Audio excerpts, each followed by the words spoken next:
The worst thing is not being able to breathe properly. It's very, very scary. Simple things like walking, cleaning your house, even standing doing your washing up, it tires you out. You can't sleep, you've no energy. COPD kills over 100,000 patients in the UK every year. There are over 3 million people who suffer from this condition. Bradford Teaching Hospitals and the CRDC led the clinical trials in Dupilumab in COPD.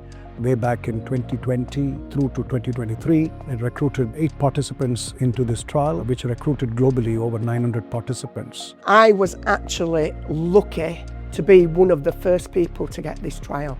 I became involved, and that was due to having had an hospitalisation. The results of the trial were so encouraging that it has now got approval through the FDA, the European Medicines Agency, and now NICE for it to be used in our patients with COPD, both here in Bradford as well as nationally in the UK.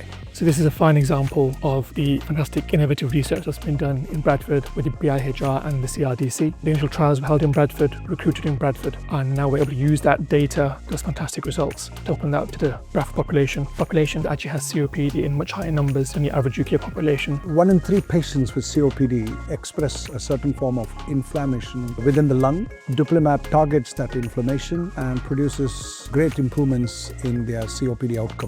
With this new drug, you reduce hospitalizations and exacerbations or worsenings of COPD by 30%. More than 50% of patients who receive this drug will show marked improvements in quality of life. So within the second injection, I knew I can walk, I could go swimming. I went from laying on my bed for days on end because I was so exhausted, to not sleeping, not being able to breathe, not being able to walk about, to actually going to the gym, going swimming. This is the first treatment in COPD in many decades, which has a transformative effect on their COPD journey. In the correct patient, it can improve lifespan, reduce hospitalizations, and also improve quality of life markedly. So this drug is going to be a game changer in treating patients with COPD. There are many real-life examples of patients receiving the drug on the trial and completely transforming their lives. And imagine if we can improve the quality of life of these patients by use of this medicine, we can reduce the hospitalizations, reduce the burden on our health services, but also long-term improve the quality of life of our patients and prolong their survival.